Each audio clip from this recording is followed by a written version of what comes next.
diawali dengan takbiratul ihram, dengan berdiri. Nah, kita tahu bersama bahwa pada sholat jenazah itu tidak ada ruku, tidak ada sujud. Kenapa? Karena settingan sholat jenazah itu Allah Subhanahu wa taala menyariatkannya, ya, dibuat ringan, cepat. Nah, karena ini terkait dengan agar jenazah ini cepat dikuburkan gitu. Nah, ya, sampai sholatnya saja, ya, syariatnya seperti itu, tanpa ruku, tanpa sujud. Nah, jadi ini semakin menunjukkan kepada kita bahwa tidak pantas, ya, tidak dibenarkan berlama-lama menyimpan jenazah, menunda pengurusannya. Nah, tanpa alasan yang dibenarkan syariat. Nah, jadi takbiratul ihram, kemudian tanpa baca iftitah. Jadi disyaratkan iftitah ini karena supaya cepat. Nah, ringan, cepat. Jadi langsung baca Al-Fatihah. Nah, kemudian, ya, disunnahkan baca surat, tapi surat yang pendek. Al-Asr, Al-Ikhlas, atau potongan ayat 1 ayat atau 2 ayat yang pendek, ya, tidak panjang-panjang, ya. Nah, kemudian takbir yang kedua yang terkuat, yang roji, takbir kedua, ketiga, keempat sama dengan takbiratul ihram, disunnahkan mengangkat tangan. Silahkan mengangkat tangan. Nah, ya, pada takbir yang kedua, ya, setelah takbir yang kedua, baca sholawat. Baca sholawat. Nah, ya, afdalnya baca sholawat seperti yang diajarkan Nabi SAW pada sholawat yang dibaca pada tahiyat, ya. Nah, jika baca sholawat singkat hanya Allahumma sholli ala Muhammad juga sudah sah. Nah, wajib baca sholawat hukumnya sunnah. Nah, kemudian takbir yang ketiga dengan mengangkat kedua tangan, baca doa. Ya, doa yang diajarkan oleh Nabi alaihi salatu wassalam. Nah, itu doanya bisa dihafalkan dari buku, ini ada di situ. Meskipun nanti kita akan pelajari pada waktunya insyaallah, tapi nanti antum bisa lihat dan pelajari dari buku, ya, ada. Nah, jika misalkan tidak hafal, biasanya sholat jenazah itu kan sifatnya insidentil, ya, tiba-tiba atau di mana gitu, nggak sempat meroja, nggak bawa bukunya, sudah lupa lagi doanya kan, biasanya begitu kan fenomenanya di situ. Karena beda dengan zikir doa sholat kan tiap hari 5 kali kita sholat, jadi mungkin kalau ini kadang-kadang, tapi jangan gara-gara itu mundur tidak ikut sholat. Nah, minimal baca untuk dia Allahumma ghfir. Nah, baca doakan Allahumma ghfir lahu warhamhu. Nah, apa yang diingat itu yang dibaca, diulang-ulang saja sampai imamnya takbir lagi, ikut takbir. Begitu, minimal doakan Allahumma ghfir lahu, ya Allah ampuni, diampuni untuknya. Nah, kalau ingat Allahumma ghfir lahu warhamhu wa'fu anhu. Nah, dan semisalnya. Diulang-ulang saja didoakan. Nah, kemudian takbir yang keempat mengangkat dengan mengangkat tangan. Nah, takbir yang keempat ini ada 2 pilihan. Ya, baca doa singkat atau diam saja. Nah, ya. Tapi lebih baik baca doa singkat. Nah, misalkan baca Rabbana atina fid dunya hasanah wa fil akhirati hasanah wa qina adzabannar. Nah, ya, itu di antara pilihan doa yang bisa dibaca di situ. Jika diam saja di situ tidak baca apa-apa juga tidak masalah. Kemudian salam, ya. Salam, ya. Bisa salam hanya 1 kali ke kanan. Nah, bisa juga 2 kali kanan kiri. Nah, baik. Posisi tangan sudah difahami tadi, ya, bersedekap seperti sholat. Jadi takbiratul ihram kan, angkat tangan kemudian bersedekap. Takbir yang kedua angkat tangan lagi, bersedekap. Takbir yang ketiga angkat tangan lagi, bersedekap. Takbir yang keempat angkat tangan lagi, bersedekap. Kemudian salam tetap bersedekap. Jangan beri kode gitu. Dikibas tangannya. Isyarat. Assalamualaikum. Tangan kanan. Hah? Kemudian kiri. Ya. Ini sama dengan salam. Ketika barakallahu fikum, ketika tasyahud akhir. Ketika tasyahud akhir kita kan dari awal angkat tangan kan. Kemudian selesai doa, tangan diturunkan kembali. Jadi jari telunjuk diturunkan kembali, kemudian salam. Jadi ketika salam itu tidak ada isyarat, tidak ada kode. Ya, Nabi melarang ada isyarat saat salam. Oleh karena itu jari telunjuk turunkan kembali. Nah, itu karena ini anak ada penjelasan, anak jelaskan di sifat di buku sifat salat yang mudah-mudahan dalam waktu dekat bisa terbit insyaallah. Sedang pengeditan. Nah, ya. Jadi kebiasaan memberi isyarat kode saat salam itu yang dihadir itu kan para sahabat mengibaskan tangannya seperti ekor kuda kan, nah, itu kan dilarang oleh Nabi dan Nabi mengatakan jangan ada isyarat saat salam. Sama dengan ini tadi. Iya, yang benar diturunkan. Jadi tidak ada isyarat saat salam. Itu kan diangkat karena doa kan, saat berdoa. Nah, kemudian selesai langsung jadi salam tadi angkut jenazah secepatnya. Nah, kaum muslimin sebagian doa lagi mereka, subhanallah. Nah, justru sholat jenazah itu disyariatkan untuk mendoakan jenazah. Letak doanya tadi di mana tadi? Di takbir yang ketiga. Nah, takbir yang ketiga. Nah, di situ letak mendoakannya. Ini setelah itu cepat-cepat dibawa. Asri'u bil janaiz, segerakan pengurusan jenazah. Jangan tinggal lagi di situ berdoa lagi. Nah itu. Nah, jangan diikuti itu. Ya. Posisi apa? Oh ya, imam berdiri jika jenazahnya laki-laki, berdiri sejajar dengan kepala. Jika jenazahnya wanita, berdiri sejajar dengan pinggangnya. Nah, wajib. Dan cara softnya sama dengan sholat berjamaah. Nah, jika makmumnya laki-laki 2 orang, berarti di belakang imam. Jika makmumnya laki-laki 1, berdiri sejajar dengan imam di sebelah kanannya. Itu yang benar. Itu yang rajih. Dan itu ada penjelasannya di buku. Nah, jadi bukan imam di depan 1, kemudian ada 1 laki-laki makmum di belakang. Nah itu haditsnya lemah itu. Apa ini? Apakah jika yang memandikan jenazah suami atau sebaliknya istri, apakah tangan tetap harus dibungkus pakai kaos tangan? Ya, yakni tetap pakai kaos tangan. Nah, tetap pakai kaos tangan. Ini bukan masalah mahram, tidak boleh kalau mahram. Kita sudah pelajari bahwa yang memandikan jenazah harus sesama jenis, ya kan? Ini bagi yang auratnya memiliki hukum, yang 7 tahun ke atas. Pada mazhab Hambali. Jadi meskipun mahram tetap tidak boleh jika beda jenis. Yang boleh hanya suami istri. Nah, kenapa di sini ditanyakan apakah kita harus pakai kaos kanan? Karena kan kita mengetahui bersama bahwa hukum suami istri untuk terkait dengan aurat itu kan enggak masalah kan? Ya kan? Makanya dia menanyakan, berarti apakah ini tetap berlaku? Jadi tidak masalah tidak pakai kaos tangan, yang tidak mengapa pakai pelapis tangan. Nah, tapi kan kita sudah pelajari bahwa memang itu disunnahkan ya. Nah, disunnahkan. Jadi tetap pakai. Nah, tetap pakai. Dan kan sudah kita singgung ya, sudah kita lewati pembahasan, ada khilaf di antara ulama ya.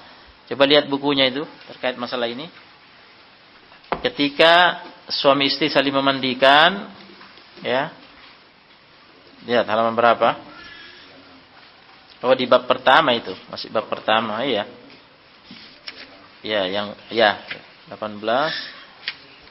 Ini lihat halaman 18 bagian akhir. Dalam hal suami memandikan jenazah istrinya atau sebaliknya, terdapat perbedaan pendapat mengenai boleh tidaknya melihat dan menyentuh auratnya tanpa bernikmat-nikmat.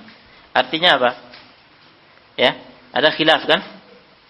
Boleh tidaknya melihat dan menyentuh auratnya tanpa bernikmat-nikmat. Artinya ketika melewati bagian aurat saat menggosok jenazah ketika memandikannya.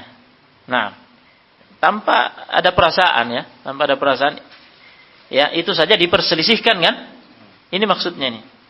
Boleh tidaknya melihat dan menyentuh auratnya tanpa bernikmat-nikmat. Tanpa ada tujuan bersenang-senang. Karena ini sudah jadi jenazah sekarang masalahnya. Sehingga ada khilaf. Berarti apa? Berarti jawabannya ini kita tetap pakai pelapis tangan. Gitu. Nah, itu dia. Baik. Bagaimana hukumnya wanita ikut menyolati jenazah? Ya, boleh. Nah, boleh ikut menyolati jenazah. Misalkan wanita itu sedang berada di masjid saat ada jenazah datang, ya, kemudian ikut menyolati, ya. Seperti misalkan prakteknya jika sedang umroh ya, itu kalau umroh itu setiap usai sholat fardu itu mesti ada jenazah ya. Nah ini pentingnya menguasai tata cara sholat jenazah. Hampir setiap sholat 5 waktu mesti ada sholat jenazah. Nah, para wanita yang juga sedang hadir di Masjidil Haram atau di Masjid Nabawi ketika itu, kemudian ada sholat jenazah, ikut menyolatkan, dapat pahala. Nah, atau jenazah itu misalkan sedang berada di rumahnya, ada di rumah dan dia ada di situ, ada di rumah. Yang ada di situ, dia bisa menyempatkan menyolati jenazah. Nah, seperti itu. Berapa hari, berapa jam ayat dikatakan lamun tadi kubur. Nah, ini ada ulasannya. Yang jelas jangan sampai ya melewati sekian waktu ya, sekian waktu sholat, apalagi sampai bermalam ya, ditunda. Baik. Segerakan ya, karena jika jenazah itu orang baik, orang soleh, maka disegerakan dia mendapatkan ya hasil dari kebaikannya. Dan jika itu jenazah yang jelek, maka orang-orang yang hidup ini segera lepas dari beban. Nah, jadi intinya ajaran Nabi SAW ya, amalan salaf itu jika ada jenazah langsung diurus begitulah. Jangan disimpan gitu, nunggu. Nah, ya begitu. Ya. Baik. Jadi langsung diurus, langsung disiapkan gitu kan. Apa yang sudah kita pelajari itu? Apa yang pertama dilakukan itu? Langsung tutup matanya, ikat rahangnya supaya mulutnya tidak terbuka. Kemudian lepaskan pakaiannya, kemudian ditutup dengan selimut, pakaian panjang menutup seluruhnya ya. Nah, kemudian persiapkan peralatan dan bahan-bahan untuk memandikan. Begitu pula untuk mengafani, begitu pula penggalian kuburan, semua prosesnya segera dilangsungkan begitu. Kemudian proses berjalan, jangan tidak ada gerakan gitu. Apa yang ditunggu, nah, ya. Bolehkah membuat nisan dari kayu untuk kuburan, sekedar memberi tanda kuburan karena banyak kuburan? Boleh. Jadi nisan itu tidak harus batu, bisa kayu. Kemudian mengingat misalnya perkuburan itu sudah penuh dengan kuburan dan nisannya hampir sama. Nisan itu tujuannya apa? Tujuannya untuk mengenal bahwa ini kuburan fulan, kuburan ayah saya, kuburan ibu saya. Tujuannya itu. Jadi ketika ziarah kubur bisa menuju kuburannya. Jika tidak ada tandanya dan tidak bisa mengenalnya dari nisannya, nanti bingung yang mana ini. Ketika mau ziarah nggak tahu di mana kuburannya kan? Nah, itu tujuannya ada di hadis. Ya, tujuannya itu. Jadi jika memang nisannya hampir sama, maka membuat kode di nisan itu. Ada kode khusus yang ditandai. Oh ini. Menulis dihindari. Ada sebagian ulama ada di buku ini ya, membolehkan dengan sekadar nama. Jika mau ditempuh itu sekadar namanya saja ya. Fulan bin fulan, jangan macam-macam. Ya, jangan macam-macam gelarnya ini, tanggal lain dan seterusnya ya. Baik. Jika mau menempuh sekadar itu tidak masalah dan membolehkan, tapi jika mau lebih hati-hati cukupkan dengan kode saja di nisannya, ada kode khas di bentuk nisannya. Nah. Misalnya bapaknya meninggal, boleh kan anak perempuan yang meninggalnya? Enggak boleh. Enggak boleh. Nah, anak perempuannya meninggal, apakah boleh bapaknya memandikannya? Boleh. Kalau di bawah 7 tahun. Jadi ada rincian. Jadi jika bapaknya meninggal, anak perempuannya tidak boleh. Jika anak balik, jika anak perempuannya meninggal, bolehkah bapaknya memandikan? Ada rincian. Kalau bayi, boleh. Di bawah 7 tahun, posturnya tidak membangkitkan fitnah menimbulkan syahwat, enggak masalah. Nah, jika sudah 7 tahun ke atas atau posturnya sudah bisa membangkitkan syahwat, berarti tidak boleh. Gitu ya? Nah, ini sudah pelajari ini. Mohon nasihatnya hal yang bisa dilakukan jika ada tetangga yang meninggal dunia. Nah, diantaranya yakni membantu meringankan beban mentalnya, ya, yaitu dengan mentakziah dia, yakni takziah itu maksudnya menghibur. Nah, ya, menghibur yang membacakan apa yang diajarkan oleh Nabi SAW, bahwa ini takdir, gitu kan? Ya, milik Allah, lahuma a'ta wa lahuma akhad. Milik Allah, apa yang diberikan, apa yang diambil. Nah, innalillahi wa inna ilaihi raji'un. Kita semua akan kembali kepada Allah. Ya isbir wahtasib, sabar. Ya, dan berharap pahala dengan musibah ini. Nah, ya, dihibur seperti itu. Itu dari segi apa yang dibacakan. Kemudian dari segi tindakan, mengurangi bebannya dia kan, orang yang meninggal itu kan sibuk kan dengan musibah itu, maka bisa membuatkan makanan buat dia, makanan enak, ya, untuk dia santap. Jadi bukan orang yang tertimpa musibah yang dibebani bikin acara, tambah musibah di atas musibah jadinya. Nah, jadi tetangga ini justru meringankan dengan membawakan makanan. Ya kan sibuk kan, jadi mungkin sudah tidak sempat masak, tidak sempat ini, ya, bebannya dikurangi dengan itu. Nah, ada teman kantor Nasrani yang meninggal dunia.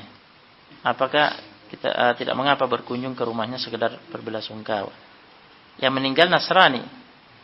Nah, yakni orang kafir.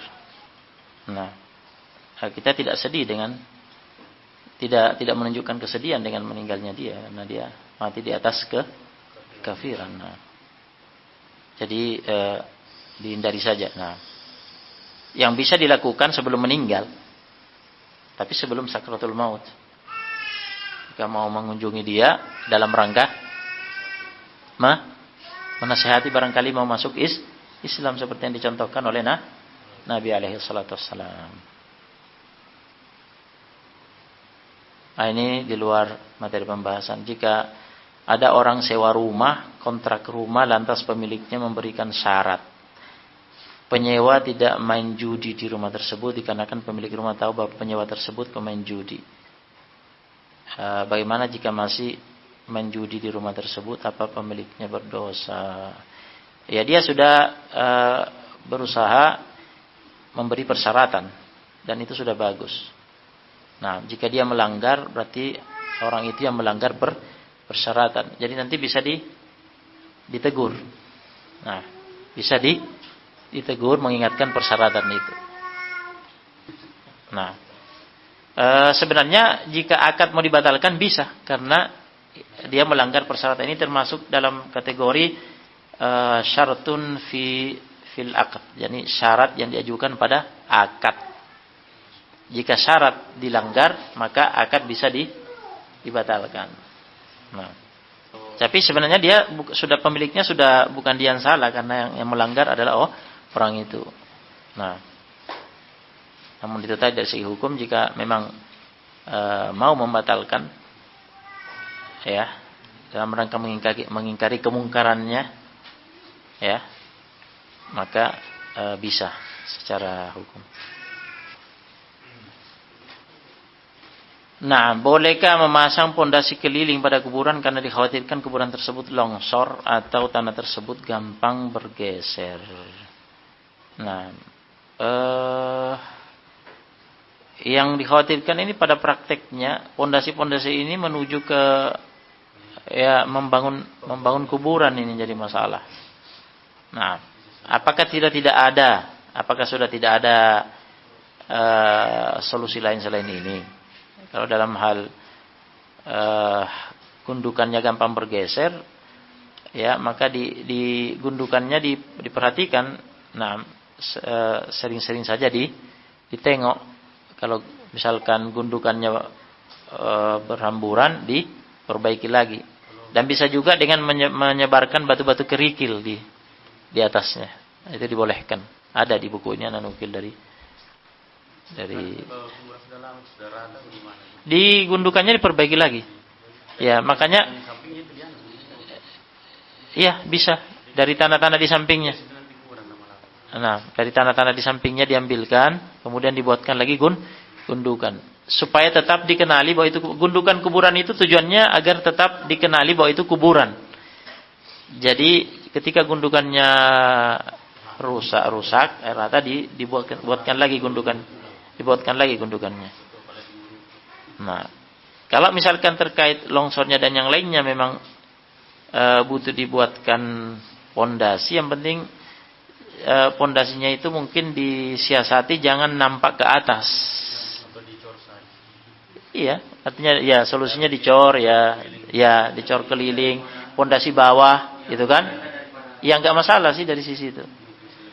Ini kan kaitannya bangunan itu ketika terkait dengan larangan membangun kuburan itu kan nanti maksudnya kaitannya ketika dia terlihat lebih tinggi dari kuburan-kuburan yang lain sehingga ada unsur seperti dimuliakan gitu. Jadi kalau misalnya dipondasi keliling di bawah untuk menahan supaya tidak longsor dan ini enggak masalah. Paham ya? Nah, itu. Iya. Iya itu digali di bawah, di pondasi di bawah, dicor, kemudian dia tetap di bawah, tidak nampak ke atas. Yang ada hanya gundukan. Yang penting mengatasi apa yang dikhawatirkan ini. Nah.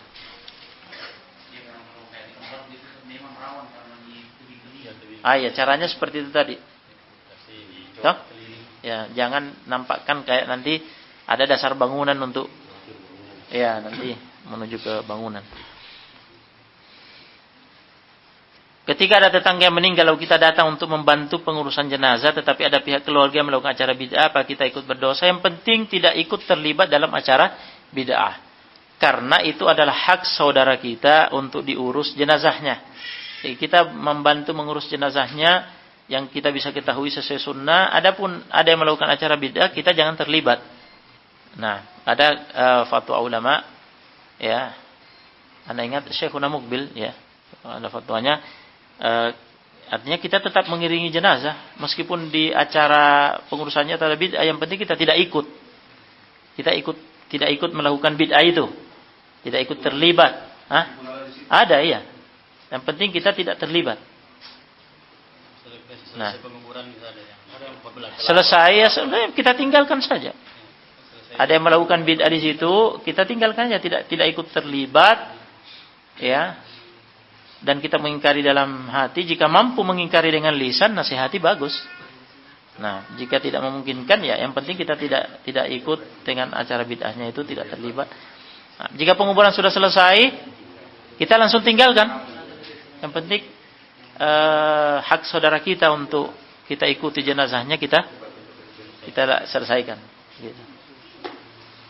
Nah, ya wallahu a'lam, mana teringat seandainya acara-acara bid'ah pada pengurusan jenazahnya itu dilakukan oleh keluarganya karena wasiat dari mayit, itu mungkin lain. Boleh jadi haknya di sini bisa gugur. Nah, bisa jadi wallahu a'lam, itu yang mungkin butuh ditinjau kalau memang ada wasiat dari dia. Nanti kalau saya meninggal pengurusan jenazah saya adakan acara ini pada saat pengurusan jenazah saya ini ketika diantar ada laksanakan sesuai tradisi dan itu bid'ah ya itu mungkin lain ya. Nah, bisa ditinjau kalau itu. Tinjau ulang. Orang tua keduanya sudah meninggal, namun kuburannya sudah dibangun nisan yang terbuat dari apa ini? Apa ini? Terbuat dari tehel. Mohon arahnya mengenai kuburan yang terlanjur dibangun. Oh, maksudnya dibangun ini. Wallahu musta'an. Ya, jika punya kemampuan dan punya suara, punya kekuatan suara dan punya posisi dalam keluarga, artinya kalau melakukan tindakan misalkan tidak akan menimbulkan fitnah di antara keluarga, maka ambil tindakan. Ambil tindakan. Nah, iya, dibongkar, diratakan. Nah, misalkan tidak menimbulkan fitnah. Nah, kemudian dikembalikan kepada sunnah. Gundukan iya jelas. Gundukan itu adalah tanda bahwa itu kuburan. Nah, dibuatkan gundukan sejengkal ya dari permukaan tanah. Sejengkal dari permukaan tanah. Nah, masih ada waktu atau cukup? Habis? 30? Hah? Terkait dengan meninggalkan sendal di luar ketika mau masuk ke area perkuburan. Ayo, itu adab di antara adab yang diperintahkan oleh Nabi SAW, yaitu tidak mengenakan sandal masuk ke area perkuburan. Ini hal yang dilarang, masuk ke area perkuburan dalam keadaan mengenakan sandal. Nah, jadi hal itu dilarang. Kecuali, jadi ketika memasuk ke area perkuburan, lepaskan sandal. Ya. Kecuali, kata ulama, jika ada hajat, misalkan di dalam banyak duri. Banyak duri, bisa melukai kaki, berarti berhajat. Pakai sandal tidak masalah. Atau misalnya, siang bolong, panas sekali, tidak tahan, berjalan di dalam area perkuburan, tanpa pakai sandal tidak tahan, kepanasan kakinya, berarti berhajat. Pakai sandal, tidak apa-apa. Gitu ya. Nah, ya, kita cukupkan sampai di sini. Barakallahu fikum.